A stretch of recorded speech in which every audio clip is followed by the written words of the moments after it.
Então nós estamos estudando o Sermão do Monte, ou o Sermão da Montanha. Nós já passamos por uma boa parte desse sermão, já passamos pelas bem-aventuranças, e nós já cansamos de ver que elas são as características dos cristãos, são aquelas qualidades que todo cristão tem que ter para fazer parte do reino de Deus. Todo cristão ele possui essas qualidades alistadas aqui nessas bem-aventuranças. Depois nós partimos para o testemunho de quem habita no reino de Deus. E esse testemunho, segundo Jesus, inclui ser sal e luz neste mundo.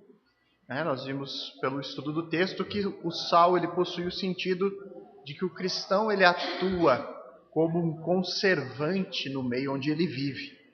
E o cristão ele conserva o meio onde ele vive por meio das suas características conforme descritas nas bem-aventuranças. Além disso, Jesus disse que as boas obras dos cristãos, esse testemunho que o cristão dá por meio da sua própria vida, ele atua como luz também para o mundo, porque essas boas obras elas refletem o caráter de Cristo na vida de cada discípulo. Hoje nós temos um texto, irmãos, que é desafiador. Ele é um texto particularmente bastante difícil. Muitos consideram esse texto aqui que nós temos hoje como o coração do Sermão do Monte, como sendo um texto-chave para compreender todo o resto do sermão daqui para frente. Esse texto nós veremos como Jesus ele se relaciona com o Antigo Testamento e também como os seus discípulos devem se relacionar com as Escrituras Sagradas, com o que ele vai chamar aqui da lei e dos profetas. Muitas pessoas vivem uma certa confusão sobre o seu relacionamento com o Antigo Testamento.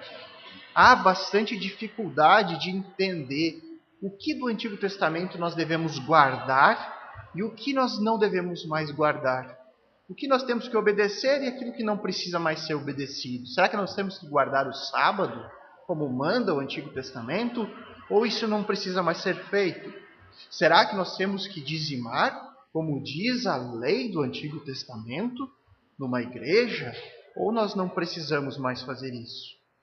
Será que nós devemos manter no nosso culto elementos como o candelabro, que nós vemos no culto do Antigo Testamento, a arca da aliança? Inclusive hoje você encontra muitas igrejas com esses simbolismos. Tem uma arca no canto da igreja, às vezes uma bandeira de Israel estendida no fundo. Esses elementos que são presentes no culto do Antigo Testamento, será que eles permanecem para nós hoje? É possível que muitos pensem no Antigo Testamento de uma maneira bem radical, como se ele não fosse para nós hoje. Nós não precisamos de nada do Antigo Testamento, porque nós vivemos hoje o Novo Testamento. Então, essas pessoas elas tendem a fazer uma separação, uma dicotomia entre tudo que está no Antigo e tudo que está no Novo. Então, tudo que é do Antigo não presta, não precisa ser observado, nem precisa ser estudado. Nós precisamos apenas saber aquilo que está no Novo Testamento. Será que isso também é uma maneira correta de se relacionar com esse texto antigo? Então, esses entendimentos tão diversos a respeito do Antigo Testamento, ele acontece por uma falta de conhecimento, até mesmo de entendimento bíblico, de como nós devemos lidar com isso. E o texto que nós temos hoje aqui, ele é muito importante para estabelecermos esse entendimento sobre a nossa própria relação com o Antigo Testamento.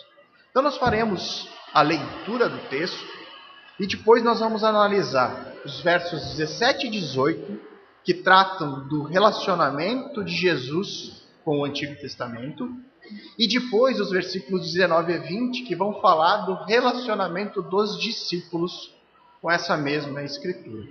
Então, acompanhe comigo a leitura de Mateus 5, versos 17 a 20. O texto diz assim: Não penseis que vim revogar a lei ou os profetas. Não vim para revogar, vim para cumprir. Porque em verdade vos digo, até que o céu e a terra passem, nem um i ou um tio jamais passará da lei, até que tudo se cumpra. Aquele, pois, que violar um destes mandamentos, posto que dos menores, e assim ensinar aos homens, será considerado mínimo no reino dos céus. Aquele, porém, que os observar e ensinar, esse será considerado grande no reino dos céus. Porque vos digo que, se a vossa justiça não excederem muito a dos escribas e fariseus, jamais entrarei no reino dos céus. Vamos orar mais uma vez, irmãos.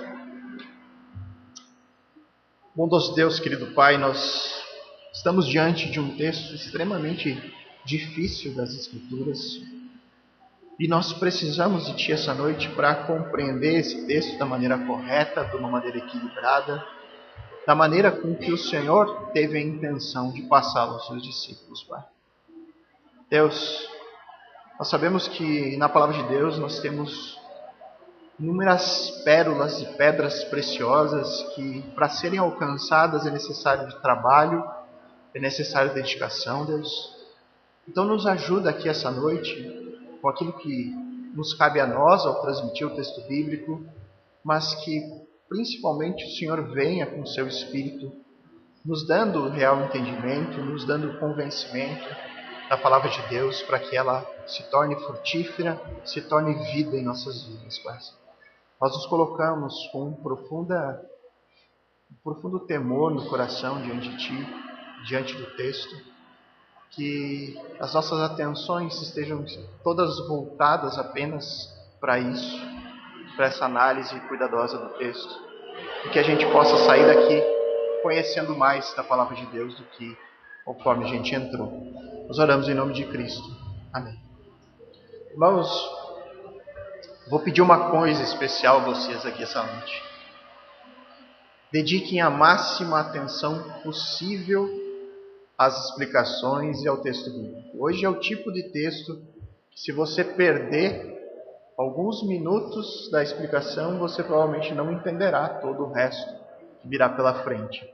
Então, grude no texto, coloque seu olho no texto, preste atenção naquilo que for, cada palavra que for olhada, estudada, para que aí sim a gente possa retirar do texto tudo aquilo que se faz necessário aqui essa noite.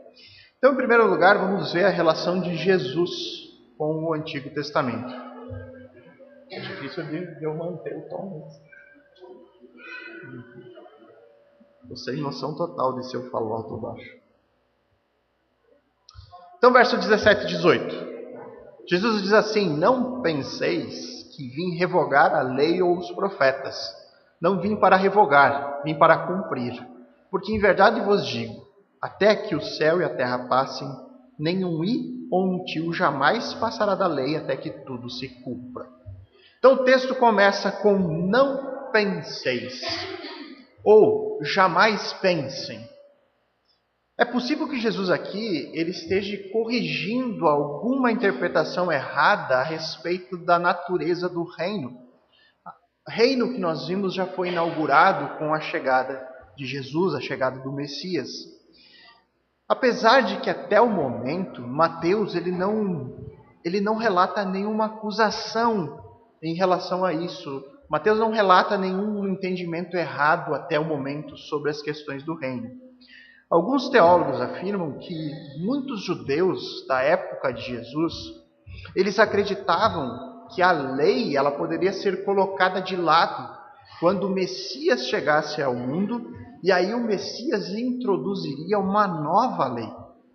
Só que a gente não pode pensar em algo desse tipo e sustentar apenas pelo texto bíblico, né? É difícil você, pelo texto, dizer, Jesus certamente está corrigindo um pensamento errado, esse pensamento era esse ou aquele.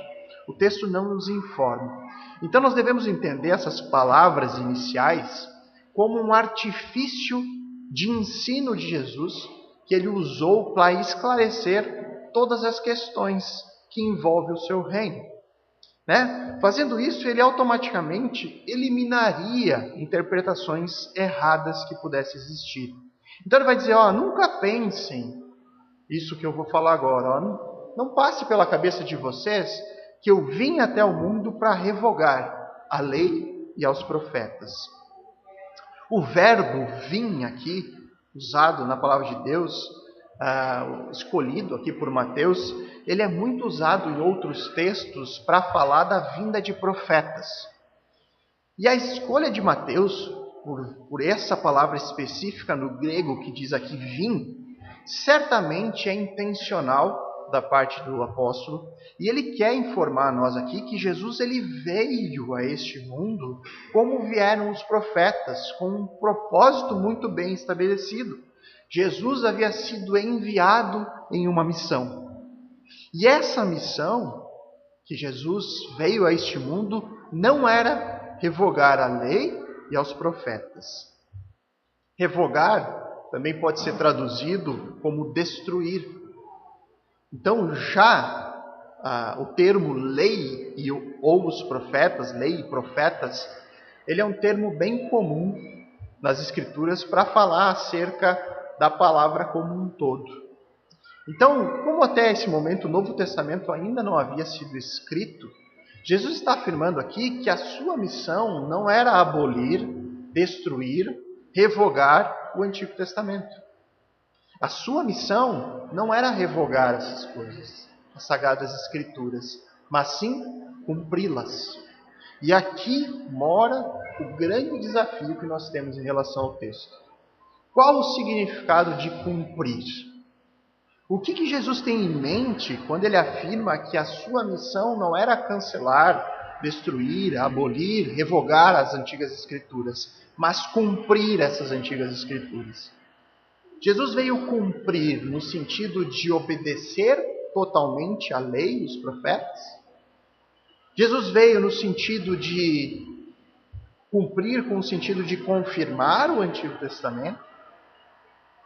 Você vai encontrar no meio reformado, é muito comum fazer uma divisão na lei em 3 partes, a tripartição da lei. Dentro do meio reformado isso é muito comum.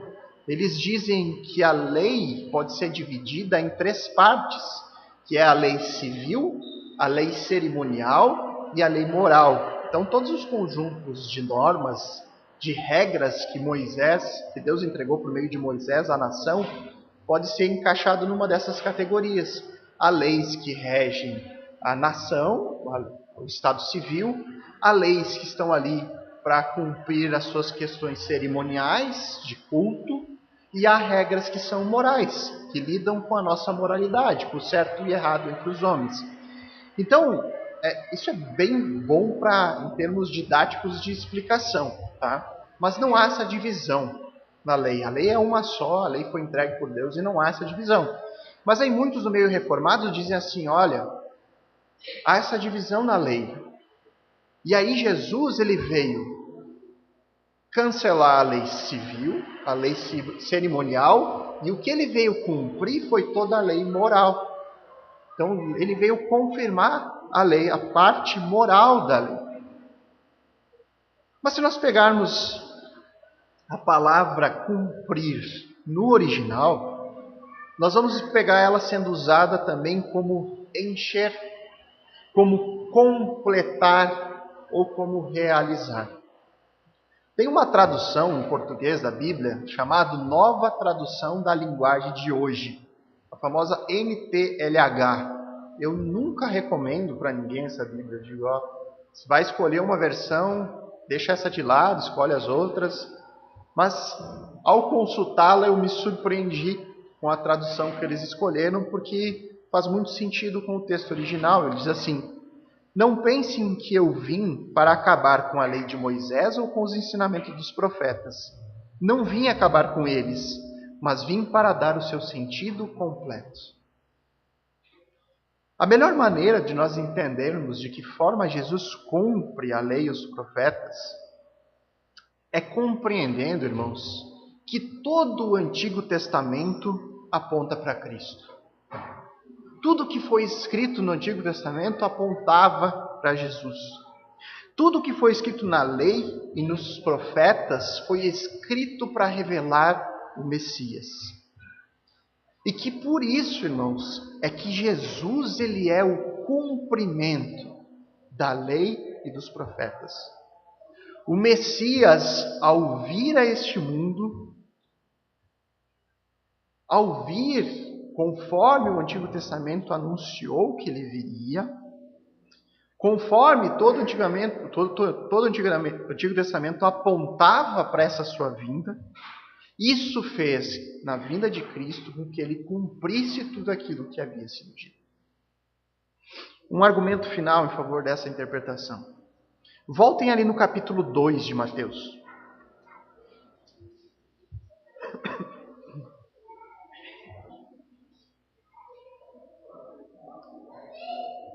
Mateus, aqui no capítulo 2, ele narra diversos eventos acontecidos em decorrência ao nascimento de Jesus. Você vai ter ali a visita dos magos vindos do Oriente. Você vai ter a fuga de José, Maria e Jesus para o Egito.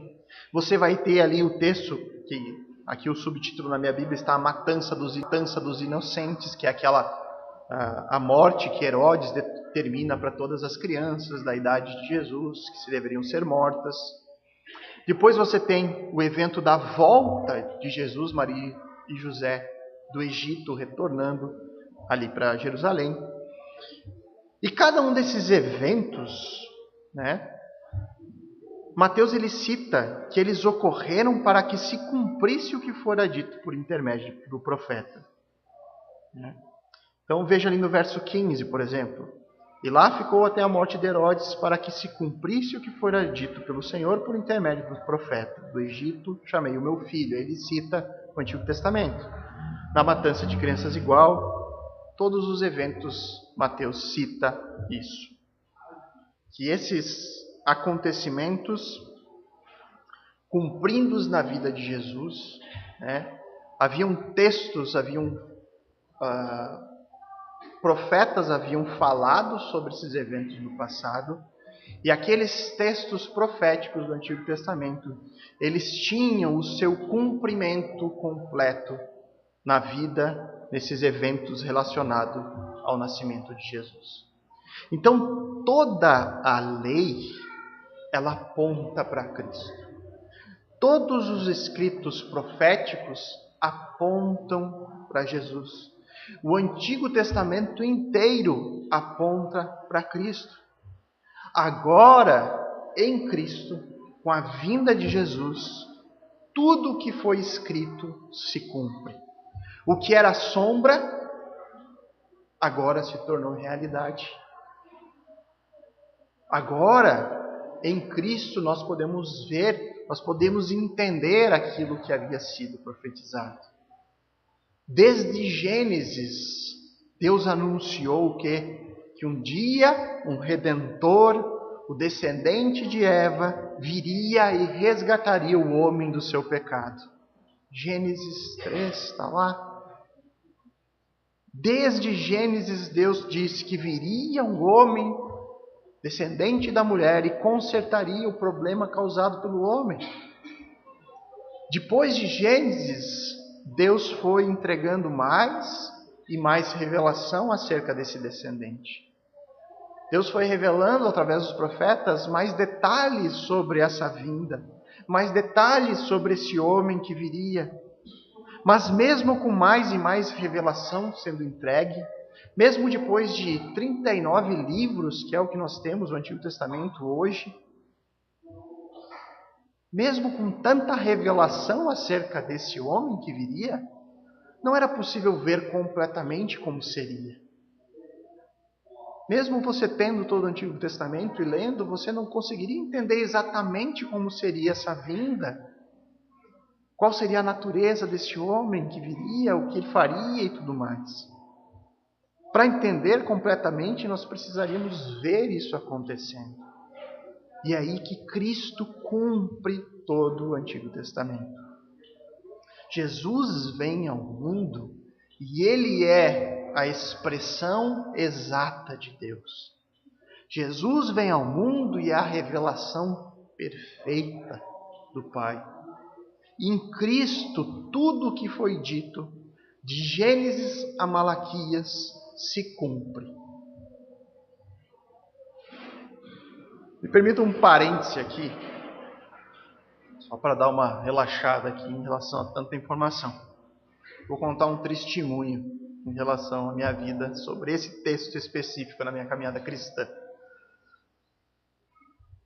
Há muito tempo atrás, toda a história começa assim, quando eu frequentava uma igreja e ao estudar a palavra de Deus, Deus foi abrindo o meu entendimento sobre muita coisa, E eu percebi várias pregações, várias maneiras de usar o texto bíblico no púlpito onde eu frequentava, que era uma maneira que não condizia com o texto, Havia problemas sobre aquilo que era pregado, sobre aquilo que a Bíblia falava.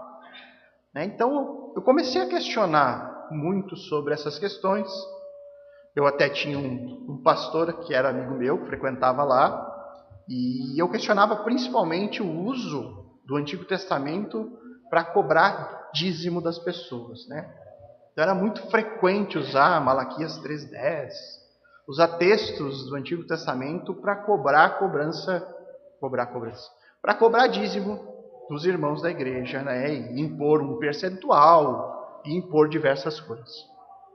E aí nessa conversa, esse pastor me disse que ele não tinha estudo suficiente para debater o assunto, que ele não sabia me explicar por que se usava esses textos, enfim.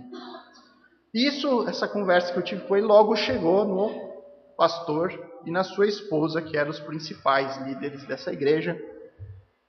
E aí um dia essa mulher do pastor, que era pastora também, você tem uma ideia se a igreja era boa ou não, ela foi pregar na igreja e ela usou exatamente esse texto de hoje para me mandar um recado, que é famoso, vou mandar um recado para o irmão que está querendo fazer folia na igreja.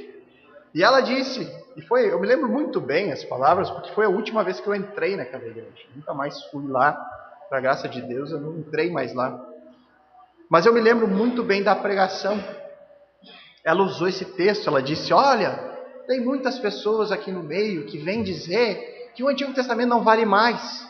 Mas olha aqui Jesus dizendo, não penses que eu vim revogar a lei e os profetas. Eu não vim revogar, mas eu vim cumprir. E ela usou o texto no sentido de obediência. Como se a gente devesse obedecer toda a lei, todo o Antigo Testamento, porque Jesus veio e fez isso. O cumprir aqui era um cumprir no sentido de obedecer cada uma das leis do Antigo Testamento. Só que olha as consequências de uma interpretação assim. Se nós temos que obedecer todo o Antigo Testamento, nós temos que voltar ao sacrifício, então? Se nós temos que obedecer todas as leis, nós temos que construir um templo. Nós devemos ter sacerdote de novo. Esse tipo de interpretação traz muitas consequências. Como que eu lido com Romanos 7,6, por exemplo, que diz agora, porém, fomos libertos da lei, pois morremos para ela e não estamos mais presos ao seu poder. Podemos servir a Deus não da maneira antiga, obedecendo a letra da lei, mas da maneira nova, vivendo no Espírito. Como que eu lido com isso? Então, será que Paulo entendeu errado também as palavras de Jesus aqui no sermão? Então, você vê que uma interpretação equivocada coloca toda uma comunidade debaixo de um jugo, o jugo da lei, que Cristo já nos libertou.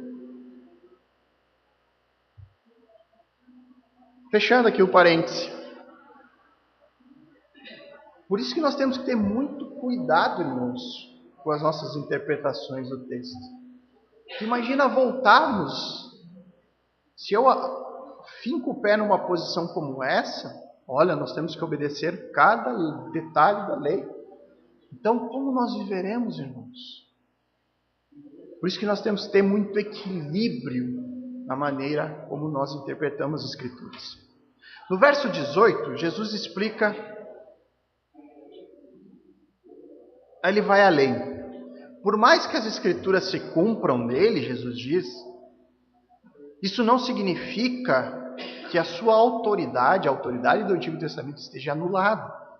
Ele diz, porque em verdade vos digo, até que o céu e a terra passem, nenhum i ou um tio jamais passará da lei até que tudo se cumpra.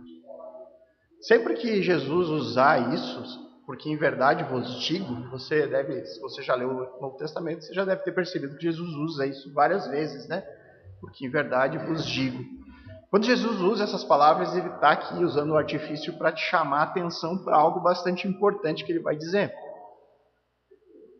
Tem uma versão mais recente, a NVT, traz esse versículo assim: eu lhes digo a verdade, enquanto o céu e a terra existirem, nem a menor letra ou o menor traço da lei desaparecerá, até que todas as coisas se cumpram.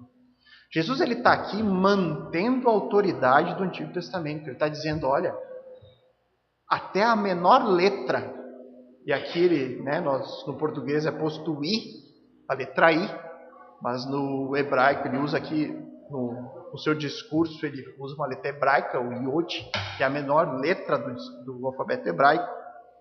E o menor traço, aqui o tio, a ideia de um acento, um risco dentro do alfabeto. Então Jesus está aqui conferindo ao Antigo Testamento a mais alta consideração. Ele está confirmando, irmãos, sem nenhuma suspeita do que nós temos hoje aqui nas nossas mãos. Ele está falando do Antigo Testamento, mas ele está confirmando que o que nós temos aqui é a mais bela e perfeita palavra de Deus. Ele está confirmando a menor letra ou o menor traço desses livros que nós temos. E disso eu preciso fazer uma aplicação agora.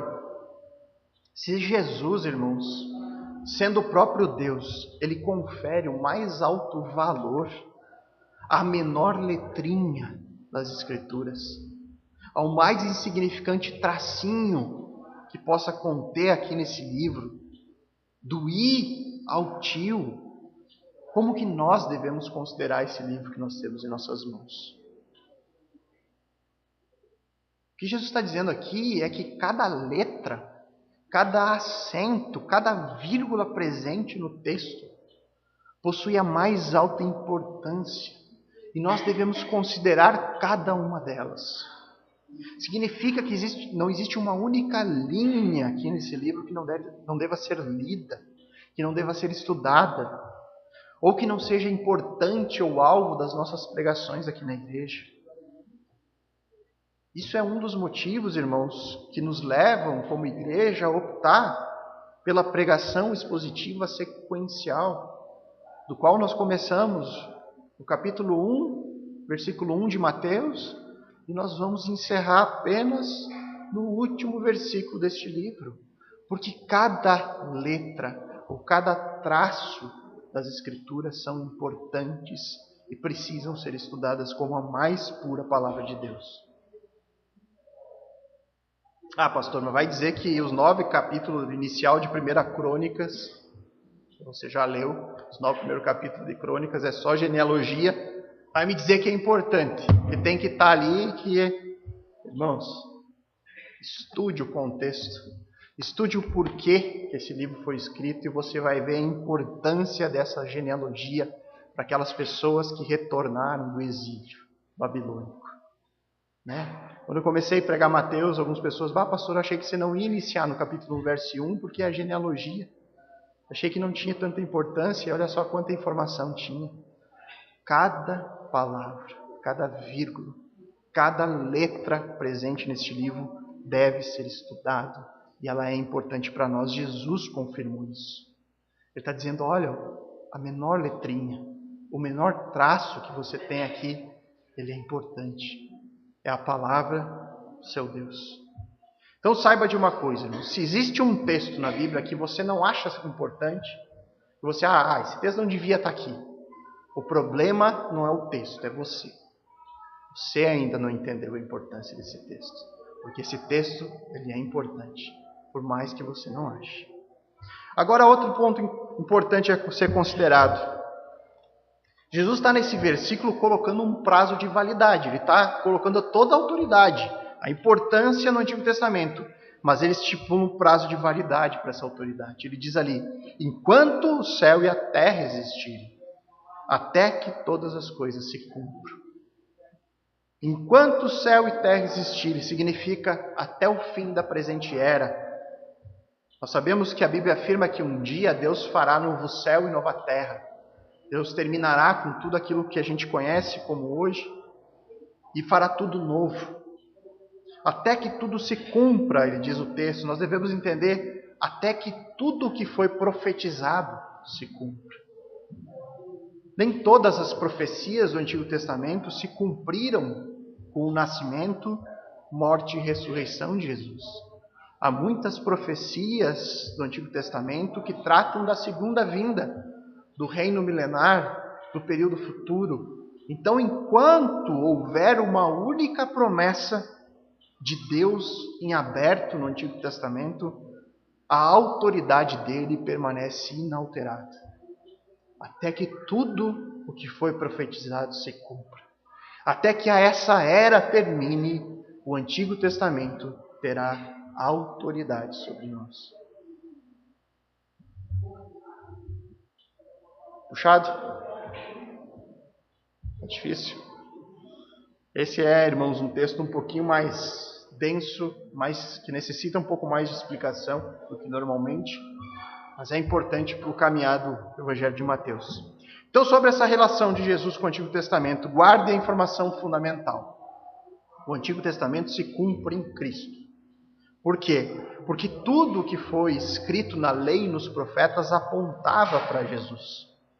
Tudo foi escrito para anunciar, para falar sobre esse Messias que viria. E a autoridade do Antigo Testamento, ela permanece inalterada até que tudo se cumpra no seu devido tempo. Até que haja uma única profecia a ser cumprida, a autoridade do Antigo Testamento permanece a mesma. Eu encerro esse ponto aqui com Romanos 10,4, que diz assim: porque o fim da lei é Cristo, para a justiça de todo aquele que crê. Agora vamos falar um pouquinho da relação dos discípulos com o Antigo Testamento, versos 19 e 20.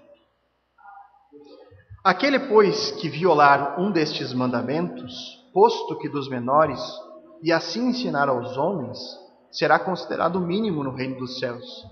Aquele, porém, que os observar e ensinar, será considerado grande no reino dos céus. Porque vos digo que, se a vossa justiça não exceder em muito a dos escribas e fariseus, jamais entrarei no reino dos céus. Vamos para a análise do texto. Aquele, pois, que violar um desses mandamentos. O que a palavra mandamentos aqui quer dizer? O que nós não podemos de forma nenhuma violar, mas nós devemos cumprir e ensinar as outras pessoas a cumprirem também? Seriam o quê? Os 10 mandamentos? É isso que é os mandamentos? Seriam os ensinos de Jesus aqui no Sermão do Monte, isso que ele está ensinando agora? Irmãos, nós devemos seguir o raciocínio lógico do próprio texto. Se Jesus acabou de dizer da autoridade do Antigo Testamento, se ele acabou de ressaltar que ele continua em vigor, que ele não veio para acabar com o Antigo Testamento, ele continua a estar falando aqui sobre o Antigo Testamento. Então esses mandamentos é o Antigo Testamento. E se o Antigo Testamento é válido até que tudo se cumpra, até que venha novo céu e nova terra, então ele precisa ser praticado até o fim. Essa é a consequência do raciocínio. Vamos, pastor, mas agora bugou o cérebro, né? Como assim? Tem que cumprir tudo ou não tem que cumprir nada? Nós temos que praticar o que está escrito ali ou não tem que praticar? Acabou de dar um testemunho que a pastora falou aquilo que você acabou de falar. Só que existe um detalhe que a gente não pode jamais esquecer, que é fundamental, que já foi trabalhado nos versos 17 e 18. A natureza da prática da lei dos profetas, ela mudou com a chegada de Cristo. Jesus, ele é o cumprimento da lei. E como a lei aponta para Jesus, é ele quem estabelece aquilo que continua e aquilo que não continua da lei. Portanto, irmãos, nós devemos olhar para a lei e para os profetas, olhar para o Antigo Testamento à luz de Cristo. Nós devemos obedecer tudo aquilo que Cristo estabeleceu que nós devemos obedecer. E não continuar com as práticas que Cristo não estabeleceu para o período em que nós vivemos hoje. Vale ressaltar que o texto aqui diz que não basta só uma devoção pessoal em obediência, mas nós devemos ensinar as outras pessoas. essa natureza permanente da obrigatoriedade da obediência à lei, aos mandamentos de Deus, e isso deve ser ensinado. Eu vou dar alguns exemplos do que não podemos fazer. Bom, nós não podemos obrigar nenhuma pessoa a viver debaixo de um calendário litúrgico, por exemplo. Estabelecer dias santos onde a igreja precisa guardar. Nós não podemos fazer isso. O Novo Testamento tinha isso? Tinha. Os judeus guardavam vários dias festivos e era obrigatório para a nação de Israel. Hoje nós podemos fazer isso? Não. Por que nós não devemos fazer? Porque Cristo não ensina esse tipo de coisa. Nós podemos obrigar as pessoas a guardarem o sábado nos moldes do Antigo Testamento? Não, nós não podemos fazer isso porque esse é o único dos 10 mandamentos que não se repetem nos ensinos de Cristo ou dos apóstolos. Nós podemos dizer para as pessoas que elas têm que confessar os seus pecados para um sacerdote? Olha, irmãos, vocês precisam procurar o sacerdote para confessar os seus pecados, porque esse sacerdote ele vai fazer o meio campo entre você e Deus. Então você, para conseguir perdão, você tem que se confessar com alguém autorizado por Deus. Nós podemos fazer isso? Não, porque Cristo não ensina isso. O ensino do Novo Testamento é um sacerdócio universal. Todos nós podemos chegar diante de Deus por intermédio de Cristo e nos confessarmos diretamente a Deus. Nós não podemos também obrigar ninguém, irmãos, a contribuir financeiramente com a igreja. Nós não podemos impor, inclusive, o percentual. Olha, vocês têm que dar 10%, ou 20%, ou 30%, porque é isso que diz a palavra. Abram, Malaquias 3,10. Quem robarás o Senhor teu Deus? Vocês estão roubando porque vocês não dão o dízimo e não dão a oferta. Irmãos, nós não podemos fazer isso, porque esse não é o ensino do Novo Testamento. Há um novo ensino acerca da oferta dos dízimos. Por outro lado, eu devo celebrar a ceia do Senhor regularmente com os meus irmãos, lembrando a obra de Cristo, seu nascimento milagroso, lembrar a morte sofrida na cruz, a ressurreição que nos trouxe vida, e nós devemos juntos até o fim fazer isso, porque Ele nos ensinou que nós devemos fazer isso. Nós devemos lutar até o fim para que o culto na nossa igreja esteja o mais simples possível, com oração, com leitura pública da palavra, com cânticos, com exposição do texto bíblico e só. E nós devemos fazer isso não porque nós aqui achamos legal fazer o culto simples. Nós fazemos isso porque é esse o respaldo bíblico que nós encontramos sobre culto, seja no Antigo, seja no Novo. Nós podemos, inclusive, irmãos, excluir alguém da membresia por estar em pecado.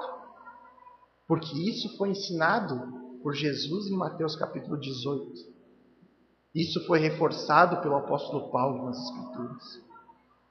Devemos estudar cuidadosamente a palavra de Deus, examinar o texto bíblico com reverência, com temor, ensinar as pessoas a fazerem isso. Olha, não confie em mim, confie na palavra. Busque na palavra se o cumprir aqui no texto é isso que eu falei. Não se contente com a minha explicação. Vá atrás do texto bíblico.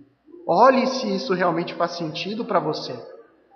E a gente deve ensinar as pessoas a fazerem isso porque Cristo ensinou os seus discípulos a fazerem isso. Enfim, irmãos, esse é um estudo que demandaria horas e horas e horas. Tudo aquilo que Cristo manteve, tudo aquilo que Cristo alterou. Mas nós devemos fazer isso com muito cuidado, irmãos, na nossa vida pessoal. Estudar o Antigo Testamento à luz de Cristo. Para não correr o risco de daqui a pouco trazer uma arca e botar aqui atrás. E não toquem, porque ela é santa. Ou começar com práticas judaizantes que não fazem sentido mais para nós hoje. A gente tem que fazer isso porque a gente pode cair no erro de impor um jugo aos irmãos que Deus não impõe. Você precisa guardar o sábado. Você não pode trabalhar no sábado, você não pode isso, não pode isso. E aí você está impondo algo que Deus não impõe mais às pessoas. Ou também correr o risco de viver uma suposta liberdade de que nada mais na lei é preciso ser observado ou obedecido, e aí viver numa mera de uma libertinagem. Olha, nós vivemos o período da graça, não precisa mais guardar nada, não precisa nem ler a Bíblia direito. Lê uma vez lá, está de bom tamanho, né? Porque a gente hoje vive na graça de Cristo. Não precisamos mais obedecer a nada. Pessoas que não querem compromisso, de fato, com a igreja do Senhor Jesus. Que dizem viver na liberdade de Cristo, mas buscam só uma libertinagem que Cristo nunca pregou. Esse versículo também, ele deixa claro, irmãos, que haverão graduações de privilégio no reino de Deus. Essa graduação de privilégios na eternidade é algo que está presente em outros textos. Você vai ver, por exemplo, a mãe de João, Tiago, pedindo: Senhor, permita que os meus filhos assentem à sua direita. E Jesus vai dizer: olha, se eles querem ser o maior no meu reino, que sejam os menores, que sirvam. O que serve vai ser o maior no meu reino. Então, esse é um ensino presente no Novo Testamento em relação a graduações na eternidade. Então, nós cristãos, nós não nos tornamos perfeitos de uma hora para outra, né? Não é porque você quer viver uma vida com Cristo que você vai parar de pecar instantaneamente e vai virar santo, né? Nunca mais você vai errar na sua vida. Não, nós vamos errar. Inclusive nós vamos errar nas nossas interpretações do texto. Só que nós devemos nos esforçar ao máximo para entender a palavra de Deus, para obedecer de maneira correta essa palavra. Nós devemos nos esforçar para ensinar outras pessoas a fazerem o mesmo, porque aí nós temos aqui na palavra de Deus uma promessa de uma recompensa. Nós seremos grandes no reino de Deus se nós obedecermos e ensinarmos outras pessoas a isso. Portanto, segundo o texto de hoje, se você quer ser grande no reino de Deus, viva uma vida de obediência a Ele. Busque estar correto com o Senhor Jesus. Faça isso com temor. Faça isso com tremor. E além disso, ensine outras pessoas a viver dessa mesma forma. E aí nós encerramos o verso 20. Porque vos digo que se a vossa justiça não excederem muito a dos escribas e fariseus, jamais entrareis no reino dos céus. Nesse versículo, Jesus ele faz uma comparação entre as justiças, a justiça dos seus discípulos e a justiça dos escribas e dos fariseus. Então, só para recordar, se alguém tenha perdido essa explicação, os fariseus, aqui citados, eles eram o grande grupo judaico, era o grupo judaico mais dominante da época de Jesus. E eles eram conhecidos por serem os mais meticulosos em relação a obedecer à lei, a guardar a lei. E os escribas, eles eram conhecidos como os mestres da lei. Então eles eram os maiores especialistas do Antigo Testamento entre os fariseus daquele tempo. Jesus estaria aqui dizendo para os seus discípulos: olha, vocês têm que ser muito melhores do que os escribas e os fariseus, do que esses religiosos. Será que é isso que Jesus está falando? Olha, vocês precisam ser melhor que eles. É claro que não é isso, irmãos. Quando Jesus cita aqui a justiça, que a sua justiça deve exceder em muito a dos escribas, ele não está falando aqui de justiça no sentido de uma justiça própria, uma justiça deles, mas é a maneira pela qual eles se tornam justos. Então aqui ele está falando a maneira do cristão ser justo, se tornar alguém justo, é através da justiça de Cristo. Você pega, Jesus imputa a sua justiça ao cristão e o cristão se torna justo. Já o fariseu e os escribas, eles buscavam se tornar justos não por causa de Cristo, mas por causa da lei. Eles buscavam, ao obedecer à lei, se tornarem justos diante de Deus. Então Jesus aqui está dizendo que a justiça que ele está trazendo é infinitamente superior à justiça pelo qual os escribas e os fariseus tanto se gabavam. Porque essa justiça deles era totalmente incapaz de fazê-los entrar no reino de Deus. Por isso que Jesus fala no verso 20, é como se ele dissesse: prestem atenção, meus discípulos. A justiça desses religiosos, ela é incapaz de fazê-los entrar no meu reino. Portanto, se a justiça que vocês têm hoje, a justiça de vocês, meus seguidores, que é uma justiça que vem de mim mesmo, se ela não for superior, então nós não temos mais esperança. Algumas aplicações práticas sobre essas questões. Uma palavrinha sobre o legalismo. Os escribas e fariseus hoje nós conhecemos eles por causa do famoso legalismo. O que é legalismo? Legalista é aquele que se apega à lei de Deus ou qualquer outro conjunto de regras e usa essas coisas como uma forma de merecer a salvação. Ao praticar um conjunto de normas, você está se tornando merecedor de ser salvo. Então os fariseus achavam que mereciam ser salvos porque eles estavam atentos aos menores detalhes da lei. Então isso era o que fazia deles merecedores do céu. Eles achavam, olha, já que a gente cumpre, dá o dízimo do endro e do cominho, eles separavam os 10% ou mais ali, dependendo do caso, dos temperinhos, cuidavam tudo dos menores detalhes. Fazendo isso, tornariam eles justos diante de Deus. Eles poderiam chegar diante de Deus e dizer: olha, Senhor, eu guardei o menor detalhe da lei.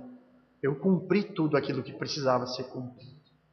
Só que ao fazer isso, eles ignoravam a sua própria miséria espiritual. Eles ignoravam o fato de que não havia condições de ninguém ser salvo. Eles achavam: não, eu tenho que ser salvo. Não é que eu não possa, eu tenho, porque eu guardo todos os detalhes da lei. E aí eles dispensavam a graça de Deus e se agarravam nos seus próprios méritos, no fato deles cumprirem todos os detalhes da lei.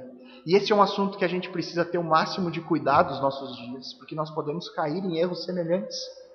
Por exemplo, a grande maioria dos cristãos, mais o braço católico do cristianismo, são legalistas no nosso país. Eles apoiam a sua salvação no fato de serem boas pessoas moralmente. Se você conversar, a grande maioria do católico ele vai dizer, se perguntar: você vai para o céu ou para o inferno? Eu vou para o céu. Mas por que você vai para o céu? Porque eu nunca matei, eu nunca roubei, eu nunca fiz mal para ninguém. Então a salvação daquela pessoa está atrelada àquilo que a vida que ela viveu, de não ter feito nenhum grande mal. E isso pode atingir os evangélicos também. Alguns acham que cumprir uma série de passos é tudo que precisa ser feito para ser salvo. Então muito evangélico entra numa igreja, faz a oração do pecador, aquela oração que repete: eu reconheço que eu preciso da salvação unicamente Jesus. É uma oração repetida, normalmente faz na frente do pastor ou alguém. Aí passa pelo batismo logo na sequência, uma semana, 2 depois no máximo, vai estar sendo batizado. Aí vem frequentemente no culto, isso é suficiente. Eu já fiz a minha parte. Então, porque você é salvo? Não, porque eu sou salvo porque eu já aceitei Jesus. Eu aceitei, eu fui batizado, eu vou na igreja todo domingo. Mas nunca realmente entendeu a gravidade do pecado na sua vida. Nunca realmente compreendeu o que é a graça transformadora de Deus. Outro erro é encontrar pessoas pregando a total desobediência à lei. Nós vivemos o tempo da graça, né? Como se tudo o que foi dito no Antigo Testamento não tivesse proveito nenhum. Sendo que nós vimos hoje Jesus reafirmando a autoridade do Antigo Testamento. Cristo requer obediência hoje, como Deus sempre desejou a obediência do seu povo desde sempre. E aí pode vir a pergunta, mas se nós buscarmos viver em obediência aos mandamentos, nós não vamos nos tornar legalistas? Se nós vamos buscar obedecer, nós não... Não, irmãos, porque o cristão, quando ele guarda a lei, ele não faz isso para encontrar vida ou salvação. Pelo contrário, quando o cristão guarda os mandamentos e busca ser obediente ao Senhor, ele faz isso com uma forma de mostrar um coração restaurado. Faz isso por amor e por alegria, uma expressão do verdadeiro amor por alguém que reconheceu Cristo como seu suficiente Salvador.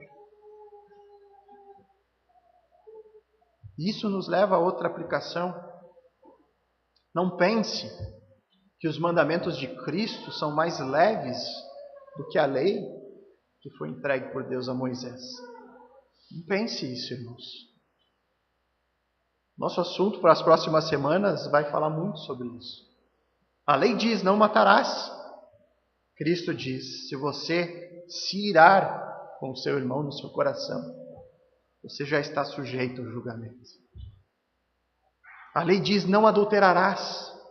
Cristo diz, se você olhar para outra pessoa com intenções impuras, você já adulterou no seu coração. A lei diz, ame ao próximo como a si mesmo. Cristo diz, ame ao próximo como eu vos amei. Bem mais fácil, né, irmãos? Bem mais fácil seguir os mandamentos de Cristo. Por fim, a última aplicação prática. Quanto maior você for no reino, mais humilde você será neste mundo. Humilde em que sentido? No seu relacionamento com a palavra de Deus, dando a mais alta importância a cada texto, a cada livro. Quanto mais você conhece da palavra de Deus, mais você reconhece que precisa aprender. Quanto mais você lê, mais você vê que não sabe nada. Humilde no seu relacionamento com as demais pessoas. Os maiores no reino são aqueles que vivem para servir as outras pessoas, que dedicam o seu tempo, os seus recursos, os seus talentos para fazer com que os demais cresçam também no Senhor, como também ele cresceu por meio da ajuda de outras pessoas. Humilde no sentido de saber diferenciar o real valor das coisas. O grande no reino sabe aquilo que tem valor eterno e aquilo que não tem. Aquilo que reflete em bênçãos eternas para aquilo que não reflete. O grande no reino não valoriza bens materiais que apenas passarão junto com todas as outras coisas deste mundo. E por isso eu digo, irmão, se você conhece algum cristão, que você olha e admira pelo compromisso dessa pessoa com o reino, aquele irmão que você olha e diz, olha, esse irmão vai ser grande no reino de Deus. Porque ele se dedica, ele é servo. Ele está sempre buscando ser obediente, então grude nele. Se aproxime, seja um carrapato, não saia mais do lado. Você não vai se arrepender disso, irmãos. Esteja próximo de pessoas que você reconhece que serão grandes no reino. Não é à toa que no final do Sermão do Monte, nós vamos ver ainda bastante tempo para frente, lá no final do verso 7, você vai encontrar pessoas dizendo, o texto dizendo, que pessoas ouviram e ficaram maravilhadas os ensinamentos de Jesus nesse sermão. Jesus, ele era, para essas pessoas que estavam ouvindo, um mestre judeu, mas ele era diferente dos outros. Era completamente diferente dos mestres, os fariseus e seus escribas. Jesus ensinava com autoridade. Afinal de contas, quem ousaria dizer que a lei e os profetas se cumpriram nele mesmo? Jesus não só ensinava de maneira diferente dos fariseus, mas ele simplesmente negou o reino dos céus a esses religiosos de uma maneira bastante enfática. Jamais entrareis no reino de Deus. E com isso, irmãos, Jesus está aqui ainda no princípio do seu ministério terreno, mas ele já está atraindo muitos olhares. Olhares de pessoas maravilhadas, admiradas com os seus ensinos, mas também olhares furiosos por conta desses mesmos ensinos. No texto de hoje nós vimos que Jesus veio a este mundo em missão. E essa missão não é revogar o Antigo Testamento, mas cumprir. Cumprir no sentido de que tudo o que havia sido escrito, seja na lei e nos profetas, apontam para ele. E em Cristo nós temos o sentido completo de tudo o que foi escrito no Antigo Testamento. Além de cumprir, Cristo ainda reestabelece a autoridade das Escrituras. Reafirma a importância do texto nos seus menores detalhes, nas menores letras. Essa autoridade do Antigo Testamento permanece até que todas as profecias contidas nele sejam concretizadas. Enquanto isso, devemos ter a máxima reverência e ensinar as demais pessoas da mesma forma, viver uma vida em obediência à palavra de Deus. A diferença está que a nossa obediência ao Antigo Testamento é feita à luz dos ensinamentos de Cristo. Se a lei e os profetas se cumprem em Cristo, então é Ele que determina o que temos que obedecer ainda ou não. Esse entendimento, irmãos, é fundamental e ele nos guiará na sequência das exposições aqui do Evangelho de Mateus, onde Cristo ele vai passar, a partir do próximo texto, a explicar diversos pontos da lei que foi entregue por Deus a Moisés. Vamos orar, irmãos.